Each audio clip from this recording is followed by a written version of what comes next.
I am Peter Lavenda, your host for this interview with a very, very special guest that I have been over-preparing for, you might say, because I don't want to lose this opportunity. What I'm going to say is that we're talking to a man who made a tremendous impact on a lot of people that I know with a book that he published in 1976 called The Serious Mystery. This book, which combined elements of Egyptian, African, Babylonian, Sumerian, Greco-Roman mythologies, cultures, technologies, to provide evidence for the possibility of alien contact more than 5,000 years ago or so, made a tremendous impact on a lot of people. Since then, he's written many other books, of course, and he was a colleague of another hero of mine, Dr. Joseph Needham, one of the foremost China specialists, with whom he wrote a book called The Genius of China, which is now a book that you'll find in Chinese being read in Chinese secondary schools.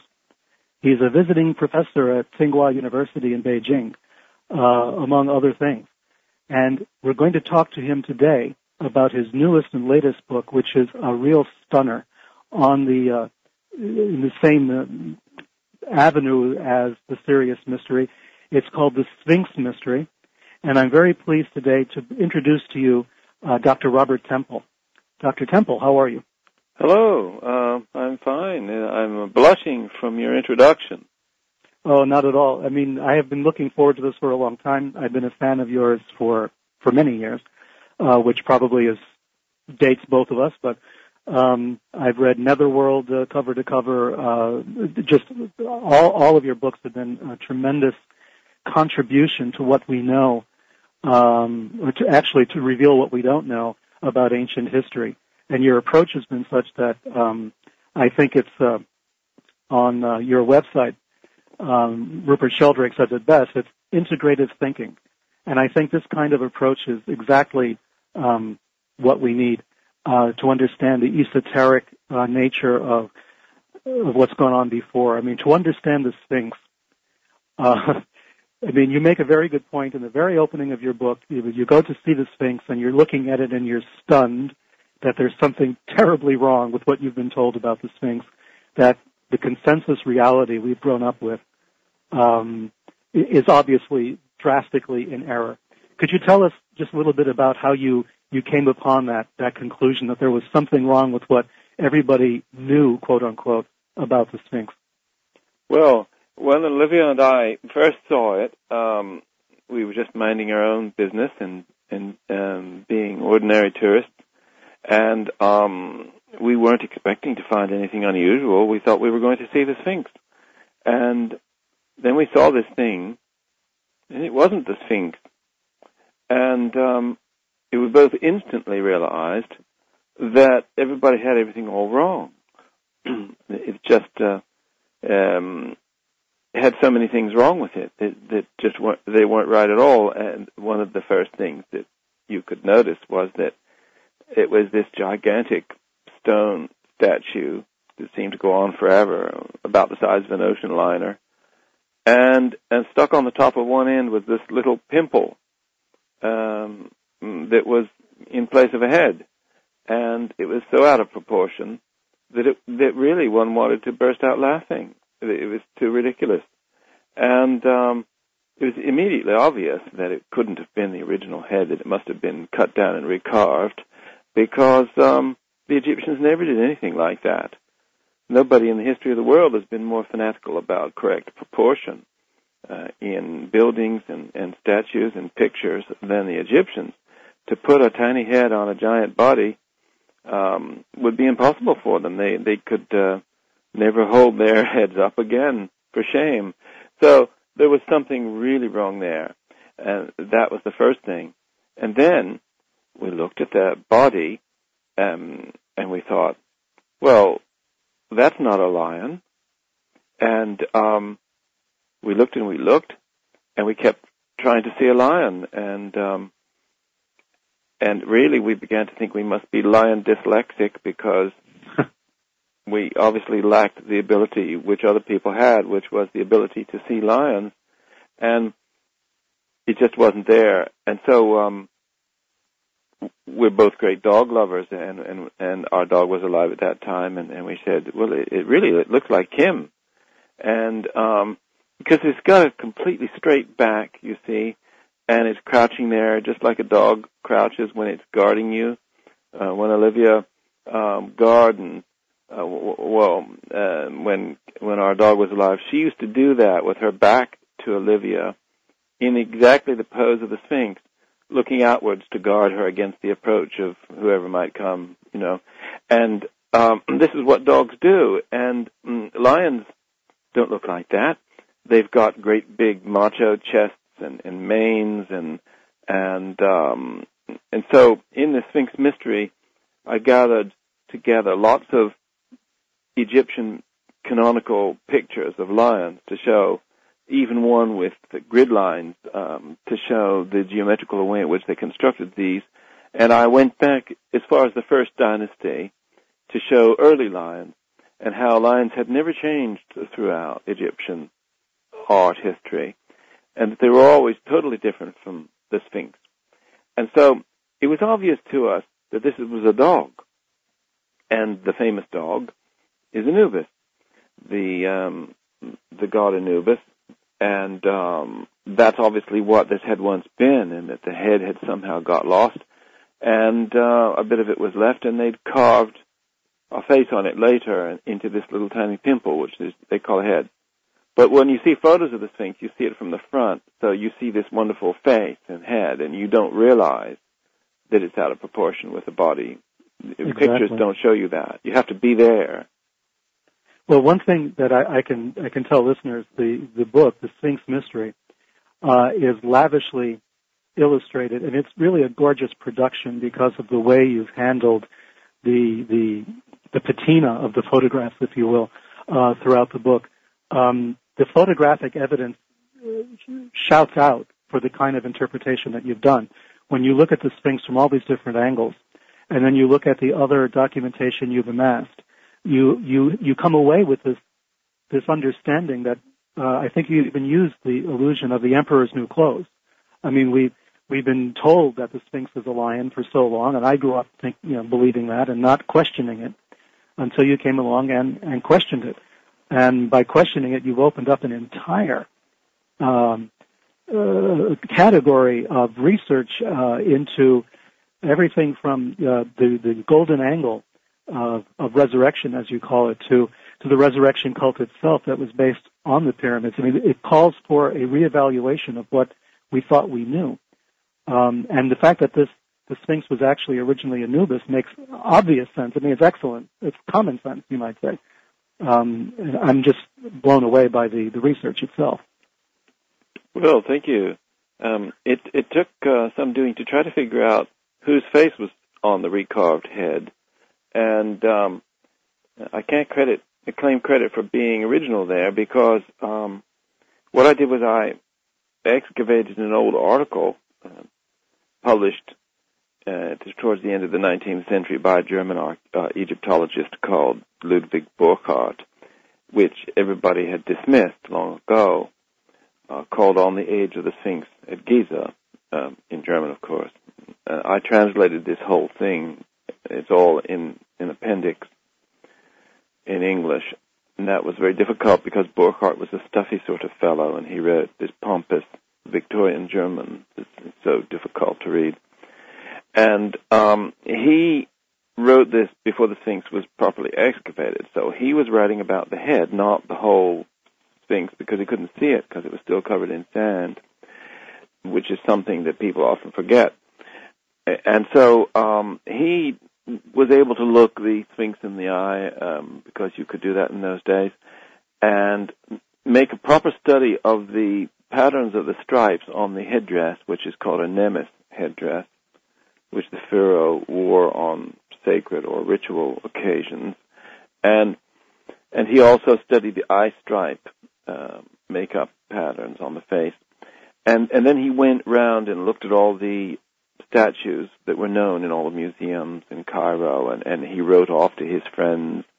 He wrote to Heinrich Schaefer in Germany and all sorts of people, and somebody in London to go to the British Museum, and they basically did a great survey of all the patterns of this headdress and eye stripe patterns on all the faces known from all the statues that anyone had excavated and put into a museum. And he did this survey, and he was able to demonstrate that the head and face, as we now see it, had to be of Middle Kingdom date, which is the 12th dynasty, because that was the only time in Egyptian history when these patterns were used. And then the Sphinx was excavated in 1926 and ultimately finally excavated in 1936. And everybody realized that the Sphinx obviously was far older than the 12th dynasty, and so his article was thought to be a load of rubbish. And everybody just sort of threw it away and laughed at him and said that was Burckhardt's folly, what an idiot, and so on. But overlooked the fact that he was only talking about the head because he couldn't see the body when he wrote his article. And nobody seems to have thought until I got hold of this article and read it that maybe he was right about the only thing he could see, namely the head, and that it was a recarved head, and that he was correctly analyzing the date of the recarved head, which I do believe to be true. And so I researched it some more myself, and based upon Burckhardt's original insight and further work that I did, was able to identify the face very precisely as that of the third pharaoh of the 12th dynasty, whose name is Amenemhet II. And I then found his face elsewhere, and I was able to put what we know to be his face side by side with the Sphinx's face, and you can see that they're identical. And in fact, I drew upon an analysis of that pharaoh's face by an Egyptologist called Biri Fay, which was quite a brilliant analysis, in order to prove that the faces really were identical. Every facial feature was analyzed. And so we now know that the recarving took place in the Middle Kingdom and whose face that is. And so then the question comes as to why would he do it, even if he was a very vain person who wanted everybody to think what a good-looking guy he was, which is true, he was. Why would he mutilate Anubis? And then I realized that it must be because the original head had been mutilated before his time, and the obvious time when that would have happened was at the end of the Old Kingdom period, when we know that civilization essentially collapsed in Egypt for about 150 years. There was no law and order, and the Egyptologists all know that mobs rampaged all through Giza, smashing all the statues. And At that time, it would have been easy for them to knock the nose and the ears off of Anubis and leave a kind of stump. Well, let's get back to that in just a minute. After the break, I'd like to talk about that and also about your discovery of the whole mystique about the secret chambers under the Sphinx, which has been always a source of controversy. I'm speaking with Robert Temple, the author of The Sphinx Mystery, along with Olivia Temple, and we'll be right back with Dreamland after this. Subscribers, don't miss this weekend's live chat with Joseph Farrell on White Powder Gold and the Philosopher's Stone, 10 to 11 a.m. Saturday, August the 15th, the unknowncountry.com subscriber section. And if you miss it, transcripts remain up permanently. I am back. This is Peter Lavenda with Dreamland. I'm speaking with Robert Temple, author of The Sphinx Mystery. For those of you who want more information about about the book in general, go to his website, which is www.sphinxmystery.info, and you're going to see full-color photographs that were included in the book, as well as a lot of extra information and updates. It's well worth just a quick look to take a look at that, and I, of course, heartily recommend the book itself. Just before the break, we were talking about the smashing of the head of Anubis off of the Sphinx during the Old Kingdom, or the end of the Old Kingdom period. And part of the mystique about the Sphinx, and this has been covered in books like Picknett and Prince's famous book, The Stargate Conspiracy, and a number of other books, there has been a kind of mystique about secret chambers and secret passages under the Sphinx that will be revealed at some later date. But you actually, in your research, you've gone through and said, well, prior to 1926, people did know about these sort of things, and there was a lot of documentation written. You've covered a lot of the translations of previously, I wouldn't say inaccessible documents, but things that no one had looked at, let's put it that way, for hundreds of years.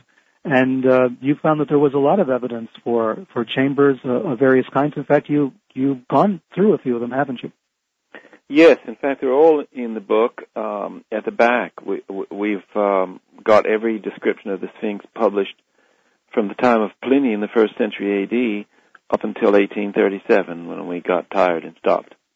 And I discovered, by chance, researching in an old 18th century book from 1715, in fact, another subject, I came across a reference to the Sphinx, which referred to a chamber beneath the Sphinx, and I thought, oh, that's very strange. And it referred to earlier travelers' reports about this chamber. So I didn't know what to do, because all I knew it was travelers in Egypt before 1715. But what travelers? And I had to really get my psychic equipment out and start working away at trying to find these things. And I eventually succeeded in tracking them all down and discovered, and it's all in the book, everything quoted fully, 281 years' worth of continuous publications of eyewitness accounts of people who actually entered and saw the chamber beneath the Sphinx, which they described as being covered in hieroglyphics and containing the remnants of a wooden coffin. In other words, this chamber had been pillaged in antiquity, but the remnants of a coffin were there, and it was clearly a burial chamber.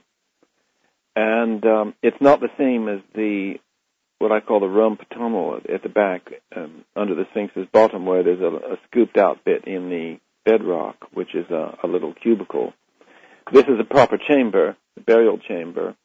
And as I say, it had hieroglyphics on the walls. And it was directly below the haunches of the Sphinx.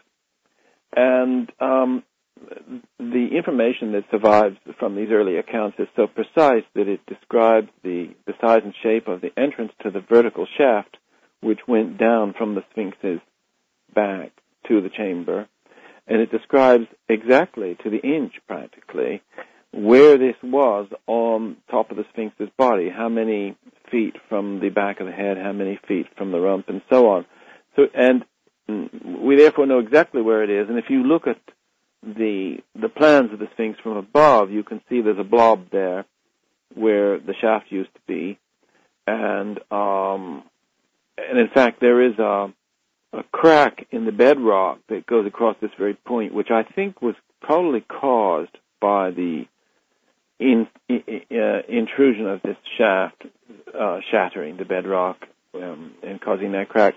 And so it was completely filled up with concrete in 1926 by a Frenchman called Émile Barrès, whose job it was to tidy up the Sphinx for tourism. And his way of doing that was to fill in all the holes and cracks, and he had no interest really in the archaeology. He was just interested in tidying things up, like a kind of manic housewife. I see. My next question is sort of follows directly from this. You note the existence of the secret chambers, or so, quote unquote secret chambers, and you talk in the book about the mythology behind this that seems to be representing a cult of resurrection.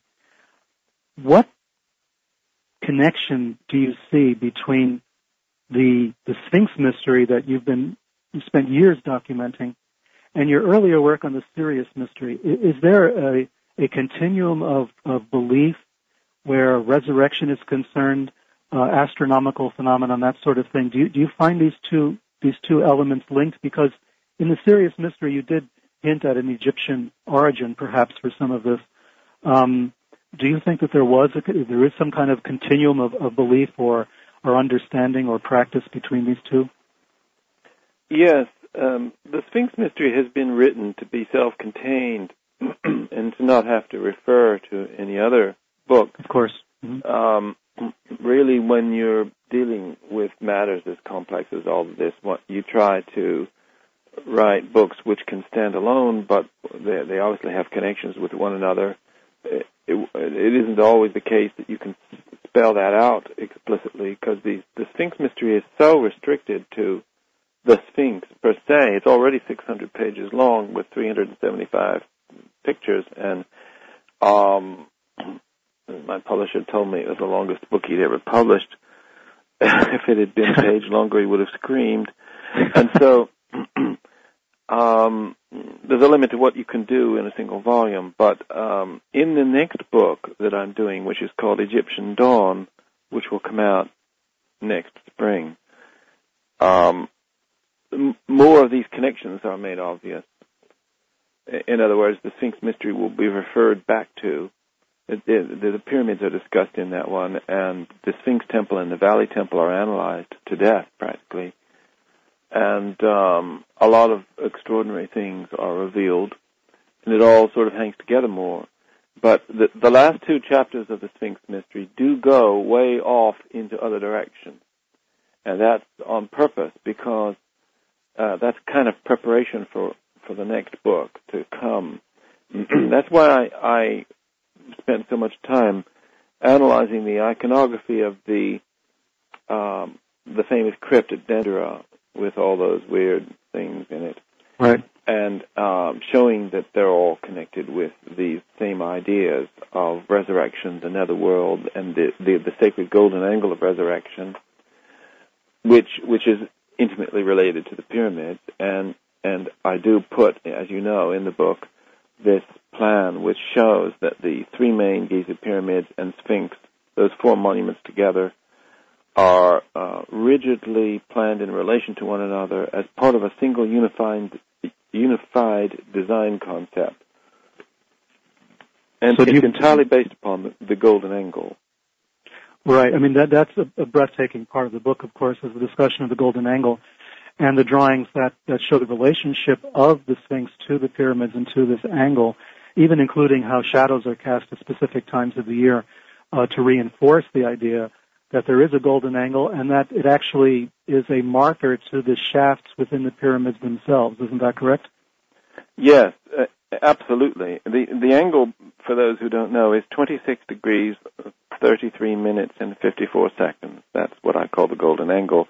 It's the acute angle of a triangle that you can construct using the golden section. And it was considered the sacred angle of the Egyptians, and it's the basis of all of their sacred art and architecture. And nothing was allowed to be done without it. And in fact, it's in the Great Pyramid to a bewildering extent, some of which I've already described in an earlier book called The Crystal Sun. Yes. And there's much more to all of this, but I did give a great deal of attention to it at the end of the Sphinx mystery, because it is the angle of resurrection, and the whole Giza plateau really is devoted to this concept of resurrection. And if you're looking for a connection to the material to do with Sirius, more to do with Sirius comes back into Egyptian Dawn, but the whole question as to where the pyramids came from and what was really going on is a very open one. And resurrection is very much related to all of those ideas, very deeply so. So you're relating resurrection essentially to astronomical ideas. Yes, definitely. I did a little bit of research along those lines myself in a book I wrote a couple of years ago called Stairway to Heaven, which I started with a description of the pyramid text and tried to understand that perhaps the seven stages referred not to the seven so-called platonic planets, but to seven stars, in particular Ursa Major. That's another whole discussion. But I'm very interested in. I recently got The Secret Temple. I haven't read it yet. It just arrived not long ago, and I want to read this Stairway to Heaven of yours, because I believe you discussed Chinese alchemy in that. Yes, I do. I have a strong interest in China. I've also actually lectured once at Tsinghua University I was involved in China trade for a number of years. But the China trade came out of the fact that I was interested in Chinese alchemy. It's a whole long story, and I won't bore you or the other listeners with it right now. Well, I hope you'll bore me with it some other time. Absolutely, I'd love to. I mean, your relationship with Needham and all the rest of it is a source of endless fascination for me.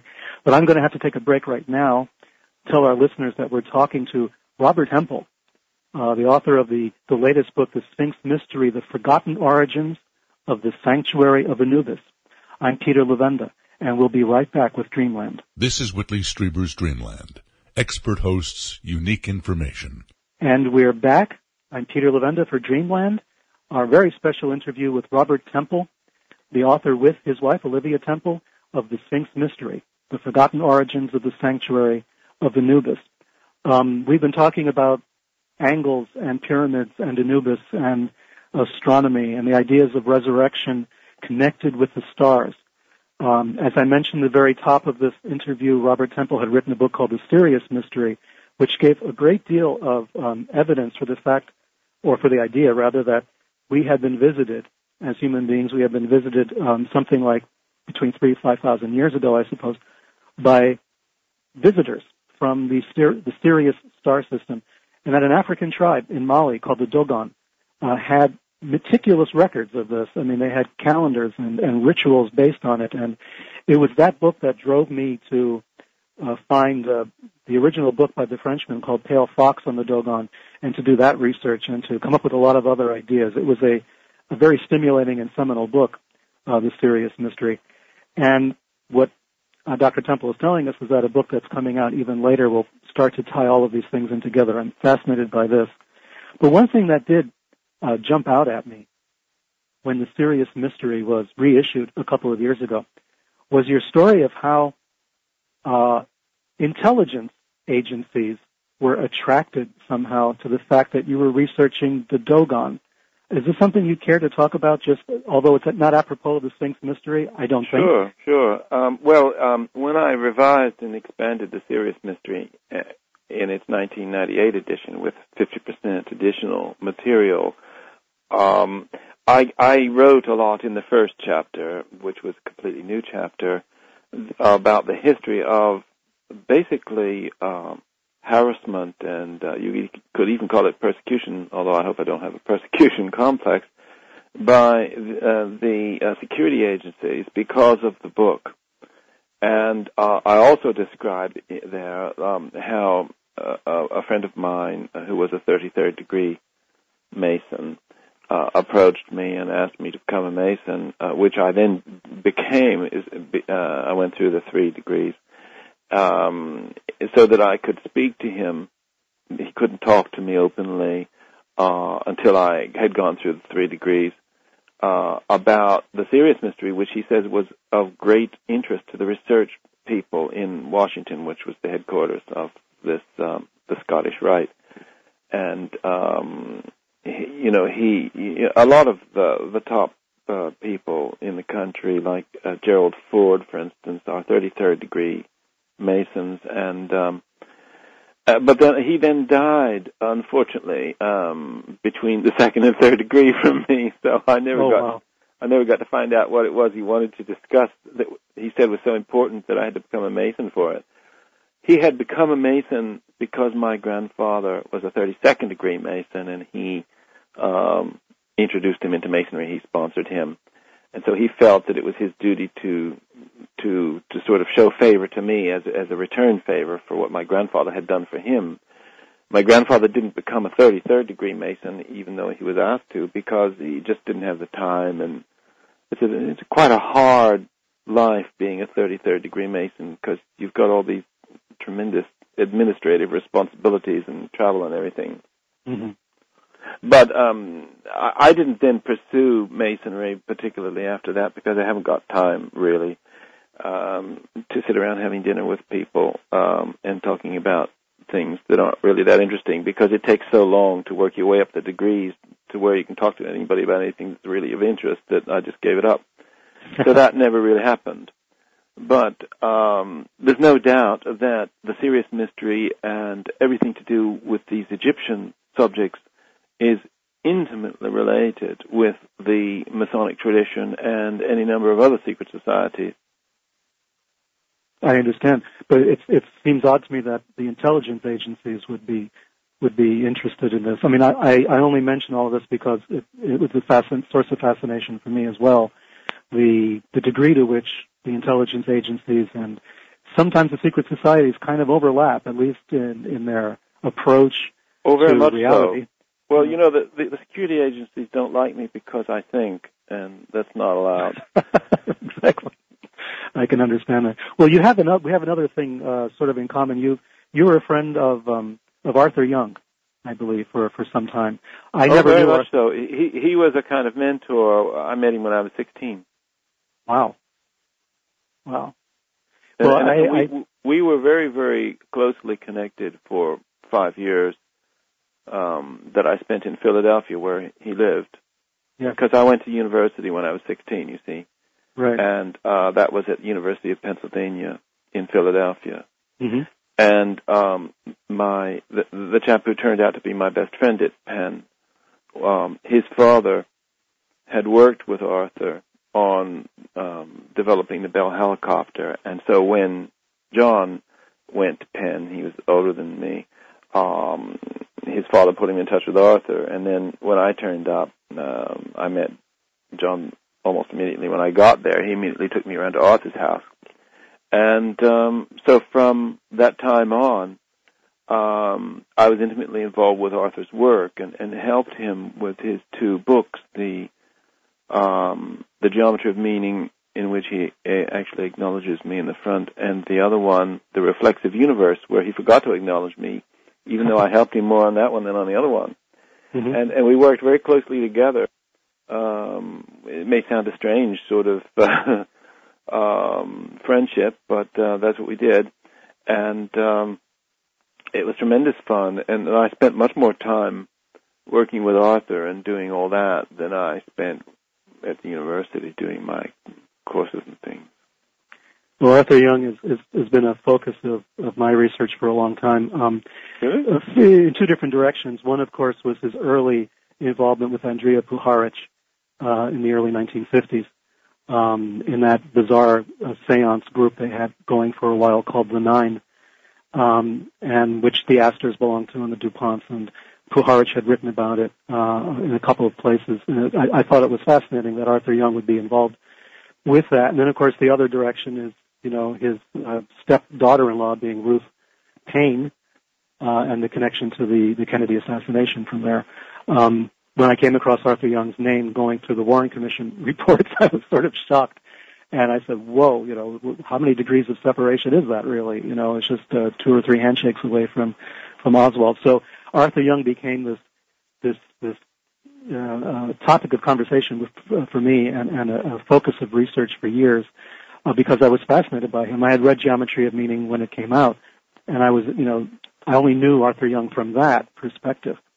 And then to find out all the other strange and interesting connections around him, swirling around him. He was really a center for a lot of forward thinking, a lot of very outside of the box, as they say, thinking, not just in the paranormal, but in almost everything. I find him a fascinating individual.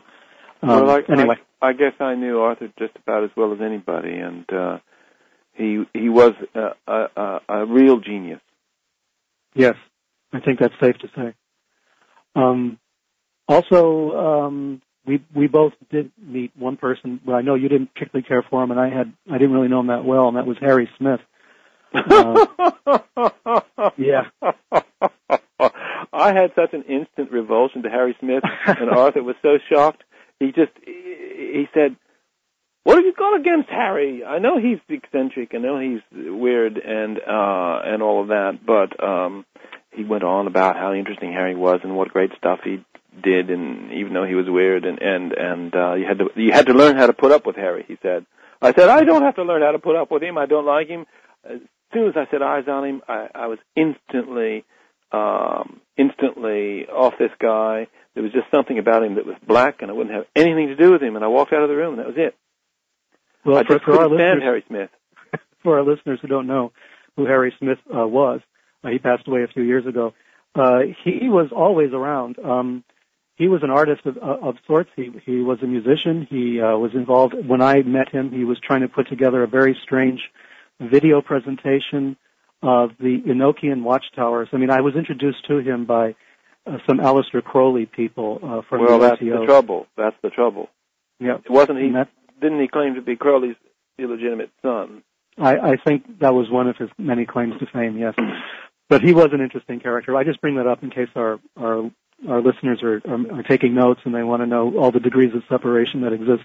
Well, I'm 100% opposed to Aleister Crowley and all that he stands for. I understand that. I kind of get that from your writing, even though you've never actually said that in print. I'm very opposed to black magic. Of course. I mean, who wouldn't be? Unless they're lying. I knew people who knew Crowley really well, and I know what he got up to, and I do not approve. Mm-hmm. Okay. We are going to take a break in a minute, but before we do, one more question I want to ask. Again, not apropos. We'll get back to the Sphinx mystery in earnest after the break.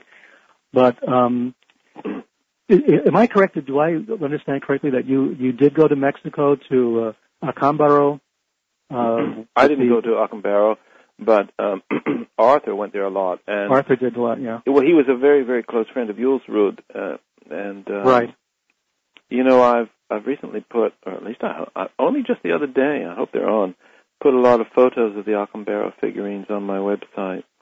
Mm-hmm. I wrote a very strange account of my meeting with Salvador Dali that was all to do with the Acámbaro figurines, which I put on my website. Yes, I've read that. It was fascinating. Mm-hmm. But Arthur was just obsessed by this subject because, he paid for a lot of dating work to be done in it. And, well, that's a long story, the Acámbaro Sure, figurines. Yes, right. I just thought I'd bring that up. Again, our listeners who are familiar with the story know that there were a lot of figurines in this small town in Mexico, which seem to suggest that humans and dinosaurs coexisted at one point. I mean, that's the short story. Earl Stanley Gardner, who wrote the Perry Mason mysteries, wrote a book about that as well. And he went down there also fascinated by this. And, of course, Arthur Young, and listeners who are familiar with my work know about my fascination with Arthur Young. I just want to bring all of this in to show that the Robert Temple story is quite complex and has many different angles and avenues, and it's an interesting life. We're going to take a break, and we'll be back in a few minutes. This is Peter Levenda talking with Robert Temple, author of The Sphinx Mystery for Dreamland. We'll be right back. You're listening to Dreamland, serious wonder spoken here. And we're back with Dreamland, the Dreamland interview with Robert Temple. My name is Peter Levenda. We're talking about The Sphinx Mystery, Robert Temple's latest book with his wife Olivia Temple, and it's subtitled The Forgotten Origins of the Sanctuary of Anubis. I like the subtitle, The Sanctuary of Anubis. It means that we have to rethink Giza, in general. It makes absolute sense that Anubis would be the guardian over the pyramids. Now that you mentioned it in your book, it seems like we should have known this all along. What do you take away from the research? I mean, it's a huge book, and it's endlessly fascinating. It's filled with data that would satisfy the most exacting of researchers, and the translations at the rear of the book are worth the price of admission anyway. The translations of all the various accounts of people's first experiences with the Sphinx going back, as you say, to the time of Pliny. So you've come away with this. You've moved to write this book. What is motivating you at this point in this research? I mean, what is the overriding concern that you have? What is giving you the energy to do this, quite frankly? Well, I don't have any personal interest in any of these things. I only do it because it's my job. I'm here to reveal mysteries, but I don't get anything out of it personally other than I enjoy my work because I know I'm good at it. I'm basically doing this for other people. I seem to know all these things anyway. I'm just going to all this trouble so that I can create these books with all the footnotes and references that everybody can check in order to establish these things so that the public at large can have this information. I don't get any anything out of it at all, personally. Mm-hmm. But it is your motivating factor then is the idea that you want to reveal the mysteries. I mean, you want to penetrate. Well, I don't even want to reveal them. I just feel that it's my duty. I'm just doing a job. I'm like a kind of research machine. You turn me on and I work. Okay. We're going to be talking with Olivia Temple in the subscriber interview. Obviously, she's quite a presence throughout the Sphinx mystery in one way or the other. It seems like a wonderful working relationship that you have. Yes, we do everything together. We sit in the same office all day, and we're together all evening, of course. And we're never really separated. And I guess that's a real test of a marriage, isn't it? It sure is. Because Olivia was 19 when I met her, and we've been together just for a few years. We really do everything together. She has proofread all my books, and she's basically my editor. We've done 2 books jointly as co-authors. The earlier one was a Penguin Classic, The Complete Fables of Aesop, which we had tremendous fun doing. It only took a couple of years, and we spent the whole time laughing because it was so hilarious. All these this terribly corny ancient Greek jokes, which is what Aesop is all about. And now we've done the Sphinx mystery together because we do all our exploring and archaeological work together, and we just do everything together. We're like sort of twins. Do you find yourself attracting any attention from people who do have agendas, especially where Egyptology is concerned? There seems to be They don't like me. Really, I get an awful lot of shit from these people. They go to unbelievable lengths to insult me, to be vile, disgusting, rude, revolting. But there's always exceptions. I have some very, very good friends who are Egyptologists, but they keep their heads down because they know it's not the consensus to be nice to me. So the trouble is that I'm overeducated, I'm hyper-intellectual, I know more than all these guys who pounce around with their incredible vanity and arrogance, pretending to be great intellects and great academics. And I think most of them are idiots, and they know it. And I can out-scholarship them any day in any field. So I don't have any respect for these people who think so highly of themselves. To me, they're just fools, and I don't hide my attitude towards them. When I respect somebody, I really respect them, and I tell them so. Like you, for instance, Peter, you've been doing some interesting work. Well, thank you. That's coming from you. That's very high praise. Oh, yeah. I was wondering if you had a good relationship with Dr. Zaki Hawass, for instance. Who? Dr. Hawass of the Egyptian Museum, the Egyptian Antiquities. I despise the man. He's a maniac, he's a psychopathic weirdo who should have been locked up in an asylum years ago. I'm very happy. And I don't mean to criticize him. I'm only describing him. Yeah, I know that's been the reaction of some of the other people that I know who worked in that field. They come away with sort of the same idea. He kind of has monopolized the whole field in Egypt. I mean, he's the guy you have to go to, I guess, in order to get into the pyramids or anything else. But well, let me tell you an experience I had with Hawass. The first time Olivia and I got our archaeological permission to do some work from this, what they call the Supreme Council of Antiquities, it takes an awful long time to get the archaeological permission, and we finally got it, and we were thrilled. This was a Greek colleague, and I thought, because we had permission to take dating samples. This is an archaeometric project where we were redating key monuments using a new dating technique that dates stone structures directly. And so, and none of that's published yet, but we got some amazing results. And we had permission to do the pyramids and the Sphinx Valley Temple and down at Abydos and so on. So I thought, well, I better go and see Hawass. I met him a few times.